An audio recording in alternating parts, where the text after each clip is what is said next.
I had one of the best dates yesterday evening with two brothers on knee stream.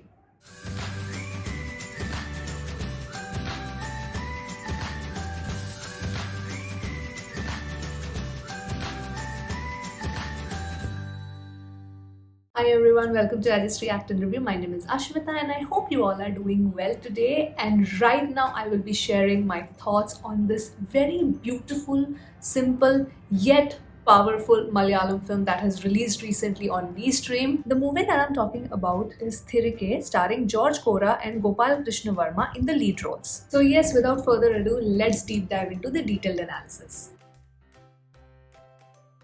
So there is a sense of charming uniqueness about the storyline. Out of all the feel-good, emotional, family-oriented movies that I've watched, I found the storyline of Thirike to be very, very unique. I mean, at least I have not seen any storyline where a younger brother sort of kidnaps his elder brother who has Down syndrome from his adoptive parents and tries to make him remember about their actual biological parents. And why, you might ask? Well, because he holds this grudge inside that he was also not adopted along with his elder brother. So the younger brother Thomas is the street smart one. He knows how to manipulate people with his charm and sweet talks. Even though his elder brother Ismail aka Ismo gets legally adopted by this couple, Thomas still manages to maintain a healthy relationship with him. But yes, he despises the adoptive parents. The story, in a sense, is told from Thomas's perspective. He technically has no one to call his own except his biological brother. And that is why Thomas dislikes his elder brother's legal parents. Because A, he's insecure, of course, and B, because he believes in his heart that this couple is going to take away Ismail from him. So yes, I do get Thomas's perspective on why he would be so insecure and why he would hate Ismail's parents. This is one aspect. The another aspect is the treatment of the character of Ismo. I really liked the fact that even though Ismo was the one who was suffering from Down syndrome,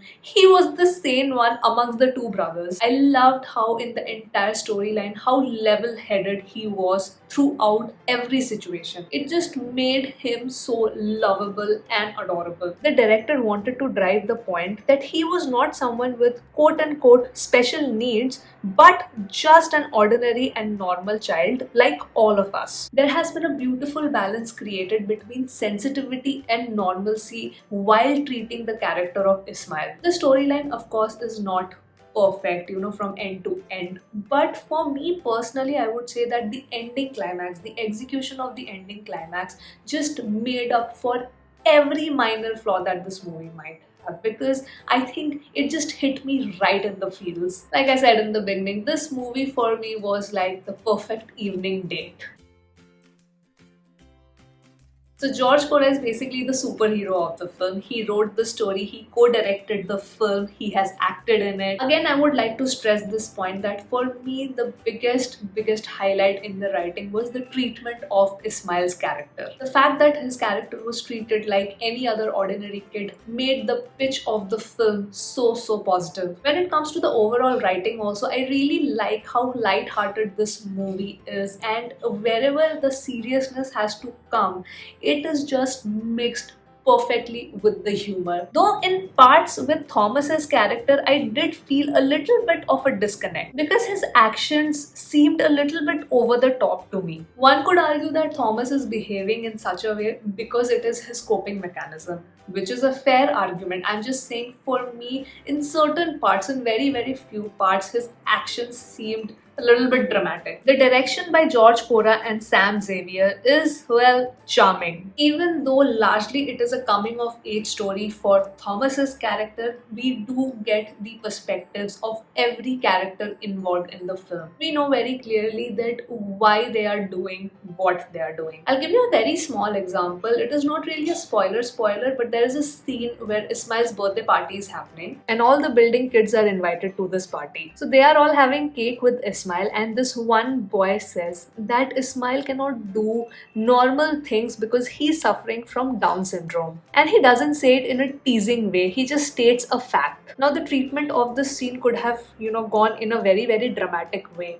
But Ismail as a character, who is right now, 28 years old, he just looks at the kid, he just contemplates, he just thinks what he has said, and the impact of this kid stating this fact just sinks into him, and he just stares at this kid blankly. So from that scene, you know that he has understood what has been told about him, and through his expressions you understand that it is a reality that he's aware of. In that scene only you understand how level-headed Ismail is, and it's just a very, very small scene but speaks volumes. Apart from the heartwarming performances, the another thing which completely stood out for me was the music. When the film started and these two young boys were sent to the orphanage and the beginning credit song started playing, I just fell in love. I said to myself, yes, please, please, come on, wreck me. Give me all the feels, make me emotional. Ankit Menon seriously deserves a big round of applause for the score and the music that he gave. The subtlety of the score in the funny and the emotional moments are just beautiful. And on top of that, the songs are just such a pleasure to listen to. Sharon Paul has also done a fine job with the cinematography. There is a sense of, humbleness in the way this entire movie has been shot. In the second half, the major part of the film happens in Thomas and Ismail's old house. And even though the place is in complete shambles, the way this entire place has been captured by Sharon Paul is just, well, beautiful. There was a sense of warmth and coziness that home exuded, which just stayed with me. The runtime of this film is almost 2 hours. It's less than 2 hours actually. It's only 1 hour 40 minutes, which is, I think, perfect. The flow of the scenes, the placement of the songs, the entire pacing overall from start to finish, it was great. I mean, honestly, for me, I didn't even realize how the time flew by, and that's a big credit to the editor Lal Krishna. A great story backed by great performances. The biggest credit that I would give here is, of course, to Gopi Krishna Varma, who has done such a fabulous job. It just goes to show that no matter what your situation, if you really want to do something in life, if you really want to achieve something, you can. After I finished the film, I did some research on the guy, and I am just left in awe. The fact that he developed interest in arts and entertainment, and he got full support from his family, from his mother especially, it just inspired me. His performance is so grounded, mature, beautiful. You can't help but fall in love with the guy. Then comes George Cora as Thomas, such a charming fellow. His charm is just gonna make you smile. His charm is something that's just gonna make you smile. And yes, like I said before, there are certain situations where I felt his character, not his acting, his character was behaving in a little over the top manner, but that does not take away anything from the performance that he gave. There was a glimmer of mischief in his eyes, which I think was just so perfect to play Thomas's character. I would say he has cast himself perfectly for the role. Then of course in the supporting cast, Shanti Krishna just stood out for me. I could feel the love that she had for her son, and I could feel the insecurity that she also faces when Ismail interacts with Thomas. You'll be able to see it in her eyes, the way she has performed, that she considers Thomas as a threat. And oh my god, it was such a pleasure to watch Sarsa Balasiri again on screen. I mean, the last time I watched her was in Sudani from Nigeria. She just won me over there, and here also I could feel the same warmth and motherly love. I mean, I think it's in her aura. It's in her aura to make you feel so comforted and warm. The remaining supporting cast also perform their roles well. Like I said, this movie is extremely, extremely wholesome. You can watch this movie on Stream. Of course, it's a paid watch, but I think it is worth your money and your time. It's not a typical feel-good film. It is also going to inspire you. It is also talking about, family dynamics. It is talking about the insecurities that people have.